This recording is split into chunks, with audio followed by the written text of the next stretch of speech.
জীবনকে উপভোগ আমরা করবার জন্যই এসেছিলাম, কিন্তু আমরা উপভোগের জায়গায় হয়ে যাচ্ছি দুর্ভোগ। কেন একবার কি জিজ্ঞাসা করে দেখেছেন আপনাদের?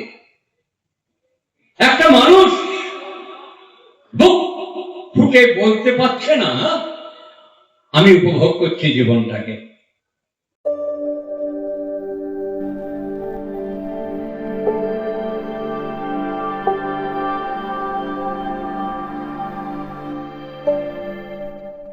অপূর্ব সুন্দর করে বাগ্মিপ্রবর শ্রদ্ধা প্রলয় কুমার মজুমদার মহোদয় আপনাদের সামনে হাসি, আনন্দ, কান্না, দুঃখ, বেদনা, বর্তমান যে প্রেক্ষাপট অপূর্ব সুন্দর করে আপনাদের কাছে তুলে ধরেছেন। আপনারা কখনো হেসেছেন, কখনো আনন্দে মেতে উঠেছেন, কখনো হয়তো একটু কান্নার ভাবে ভাবিত হয়েছে, কখনো আপনাদের প্রত্যেকের জীবনের জীবন জিজ্ঞাসা এমন করে জীবন্ত হয়ে উঠেছে তার আলোচনার মধ্যে। জানি না কতজন মিলে এই জিজ্ঞাসার উত্তরগুলো জীবন চরিত্রে গাঁথার চেষ্টা করেছেন। প্রত্যেকটা জীবন আছে, সেই জীবনকে উপভোগ করার জন্য একটা পথ আছে। জীবনকে উপভোগ আমরা করবার জন্যই এসেছিলাম, কিন্তু আমরা উপভোগের জায়গায় হয়ে যাচ্ছি দুর্ভোগ। কেন একবার কি জিজ্ঞাসা করে দেখেছেন আপনাদের?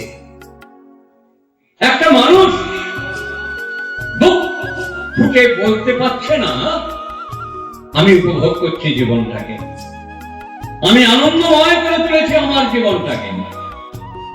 কেউ বলতে পারছে না।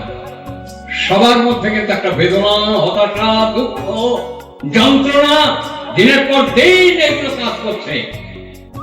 তার মধ্যে জানেন ক্ষণিকের তরে এই আন্দোলন, এই হাওড়া জেলার অধিবাসী বৃন্দ, এই যে কুন্ডুবাড়ি রাজমহলের পাশে এই অঙ্গনে যে মহতী উৎসবের আয়োজন করেছে, এই মুহূর্তে এসে কেউ বুক খোলা হাসতে পারছেন, প্রাণ খোলা ভাবে হাসতে পারছেন। এই আলোচনা শুনছিলেন, অনেকে হেসে উঠছিলেন, জগমগ হয়ে উঠছিলেন।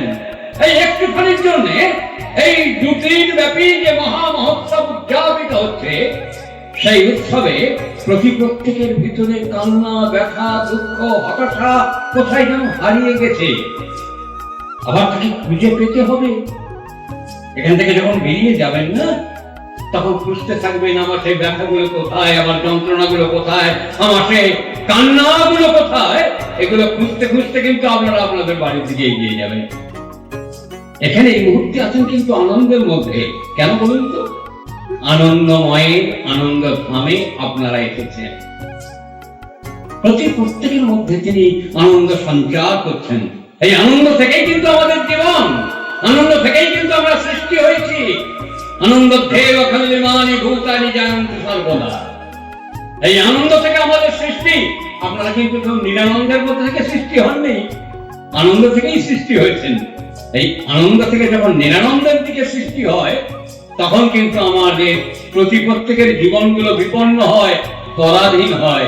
তখন আর পরাধীন জীবন দিয়ে কখনো স্বাধীনতা দিবসকে উদযাপন করা যায়। প্রত্যেকটা জীবন আজকে পরাধীনতায় ভুগছে। প্রত্যেকটা মানুষকে জিজ্ঞাসা করুন, আপনি কি স্বাধীন? কেউ বলতে পারছেন না। আমাদের সরকার মহোদয়, ভারত সরকার তথা পশ্চিমবঙ্গ সরকার, তৎকালীন নেতৃমণ্ডলী বা বর্তমান নেতৃমণ্ডলী, তারা প্রত্যেকে বলে থাকেন আমরা স্বাধীন ভারতবর্ষের স্বাধীনতা দিবস পালন করব। কেউ একটু কায়দা করে বলেন ইন্ডিপেন্ডেন্স ডে। এটা যে কত বড় মিথ্যা কথা বলেন, এটা যদি একবার আমাদের কাছে পুরুষোত্তম শ্রী ঠাকুরচন্দ্র এখানে উদ্ভাসিত করে তুলেছেন। ইন্ডিপেন্ডেন্ট কথাটা হয় না। পৃথিবীর এমন কোন দ্বীপ নেই, জগৎ নেই, ব্রহ্মাণ্ড নেই, প্রত্যেকের উপর ডিপেন্ড করে কিন্তু আমরা বেঁচে আছি। আমরা ডিপেন্ড করি না এমন কোন জগৎ নেই। ভারতবর্ষ পৃথিবীর বিভিন্ন রাষ্ট্রের কাছে ডিপেন্ড করে আছে। পৃথিবীর বিভিন্ন রাষ্ট্র, আমেরিকা, রাশিয়া, জার্মান, ফ্রান্স, চীন, যারা স্বয়ং সম্পূর্ণ বলছে তারাও কিন্তু এই ভারতের কাছে ডিপেন্ড করে বসে আছে। প্রত্যেকের মার্কেটিং যায়, প্রত্যেকে একটা জিনিস আরেকজনকে বিনিময় করতে হচ্ছে। ইন্টারডিপেন্ডেন্ট আমরা সবাই, প্রত্যেকের জন্য। এটা এসে শ্রী ঠাকুর রঘুচন্দ্রের চরণ প্রান্তে এসে জানলাম আমরা প্রত্যেকের জন্য, আমরা সবাই সবার জন্য হয়ে আছি। এই উৎসব এই সবাই সবার জন্য সাময়িক হলেও এই 1 মাস ধরে 1.5 মাস ধরে আশিস আমাদের কাছে বলছে এই মাঠে উৎসব করবে, এবার অনেক লোকের সমাগম হবে, ওখানে বিরাট ইউনিটি হল আছে। এই হাওড়া জেলার বিভিন্ন কর্মী মণ্ডলী তারা প্রত্যেকে কিন্তু এই ভাবনা চিন্তার মশগুল হয়ে আছে। এই মুহূর্তে তারা আনন্দে বিচরণ করছে।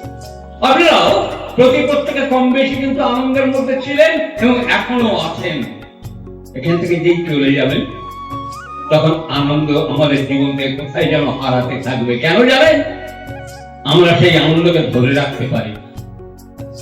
পরম পুরুষের দরবারে আজকে যখন গঙ্গার উপর থেকে আসছিলাম, আমি আমাদের শ্রদ্ধেয় প্রণয় মজুমদার দা, শ্রদ্ধেয় বিষ্ণুদা, শ্রদ্ধেয় শুভজিৎ পালিত মহোদয়, সেই সময় গঙ্গার উপর থেকে আসছি তখন প্রলয়দা ভক্ত মানুষ তো এবং পণ্ডিত মানুষ, তিনি বলছিলেন সত্যবাদক সংহন্তি সত্য দুঃখ বিনাশিনী সতদা মৎসদা গঙ্গা গঙ্গৈব পরমাঙ্গতি বলে প্রণাম জানাচ্ছিলেন, রামকৃষ্ণের প্রতি প্রণাম জানাচ্ছিলেন, পুরুষোত্তম শ্রী শ্রী ঠাকুর রঘুচন্দ্রের প্রতি প্রণাম জানাচ্ছিলেন।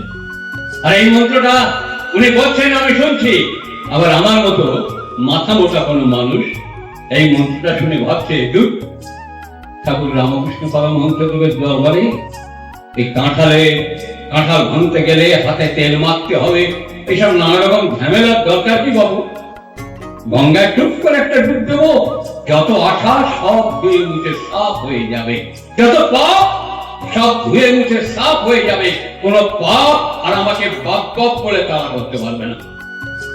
ভয় নেই।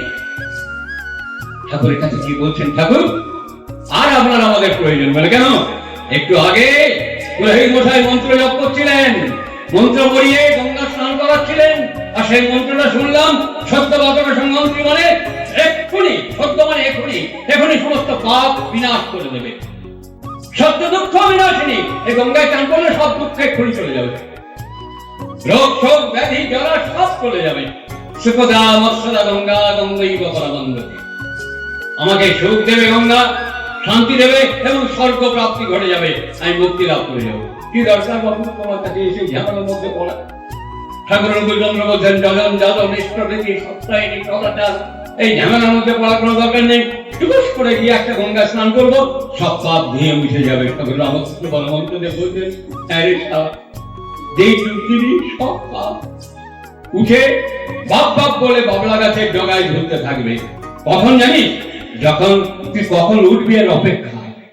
যেই গঙ্গা স্নান করে উঠবি অমনি দেখবি ঝপঝপ করে ভূতগুলো তোর ঘাড়ে বসে পড়লো, যেমন বেনি তেমনি রবে, চুল ভিজাবো না। কিন্তু এখানে এই তীর্থে অবগাহন করে আপনাদের কি লাভ হবে? এত হাজার কথা শুনলেন। একটু আগে ডাক্তার বাবু বলেছেন, বিষ্ণুদা বলেছেন, শুভজিৎ বলেছে, প্রলয় মজুমদার দা একটু আগে বেশ সুন্দর করে রসিয়ে বসিয়ে আমাদের কাছে বললেন। সব কথাগুলো হয়তো আমাদের মনে থাকবে না, 2-4টে কথা মনে থাকবে, কিন্তু এই কথাগুলো শুনতে শুনতে আমাদের অজান্তে আমাদের মধ্যে থেকে অনেক পথ ধুয়ে মুছে সাফ হয়ে গেছে, তা কিন্তু আমরা জানি না। এই একটুখানি উদ্দীপন, একটুখানি উদ্দীপনা, একটুখানি আনন্দ, এই আনন্দ পাওয়ার জন্য দূর দূরান্ত থেকে আপনারা এখানে এসেছেন। একটু আগে আমাদের সম্পাদক মহোদয় তিনি আপনাদের কাছে আহ্বান জানালেন, আজকে যেমন এই হাওড়া জেলার উৎসব হচ্ছে, এই পশ্চিমবঙ্গ তথা ভারতবর্ষের বিভিন্ন প্রান্ত থেকে সমস্ত মানুষ আসবে, সবাই মিলে মিলিত হবে, কেউ কাউকে ভুলে থাকতে চাইবে না। ঠাকুর কি সুন্দর বলছেন, আকাশে যা দেখ না পাখি উঠছে কত দলে দলে, কেউ তো কাউকে ছাড়েনি, তো কেউ তো কাউকে যায়নি ভুলে। এই এমনতর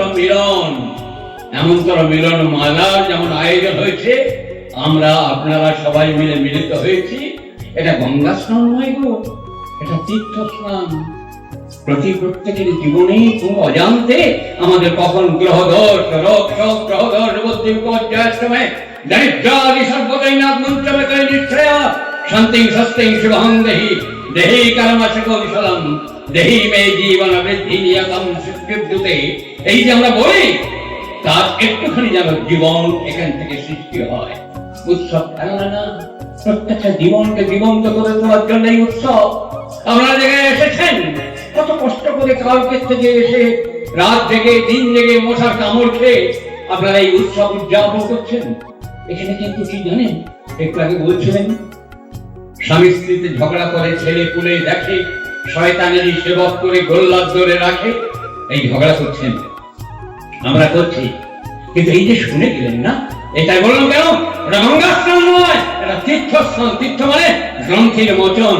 একটি মা একটি স্বামী স্ত্রী তারা দুজনে এসছে, এই কথা শুনে ভাবতে ভাবতে যাচ্ছে আমরা যে ঝগড়া করি সেই সময় আমাদের ছেলে মেয়েরা দেখে, কেউ দাঁত কিরমির করে, কোন মেয়ে চোখের জল ফেলে, কোন ছেলে হাত মুষ্টি করে। যে মাকে ভালোবাসে সে বাবার প্রতি মুষ্টি দেখায় মনে মনে, আর যে বাবাকে ভালোবাসে সে মায়ের প্রতি বিরক্ত হয়। এই বিরক্তির সৃষ্টি মুষ্টি সৃষ্টি করছে কিন্তু আমার জানতে বা অজান্তে আমি বাবা মা হয়ে, এটা ভিতরে সবার ফিট করছে এই আলোচনা। এই কথাটা প্রত্যেকের জীবনে গ্রন্থের মোচন করবার জন্য এবার স্বামী স্ত্রী ঝগড়া বেঁধে গেছে। এই যে দুর্গাপুজো আসছে না, দুর্গাপুজোর সময় বেনারসি বালুচরি এই নিয়ে ঝগড়া বেঁধে গেছে।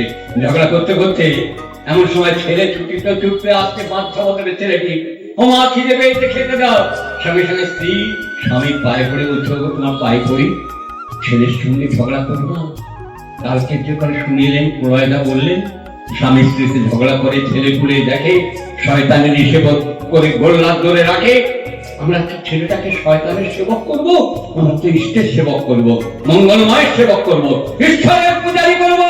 এই জন্যই তোমরা মা বাবা, আমরা তো সমস্ত গ্রন্থের মোচন করতে চাই আমার ছেলেকে।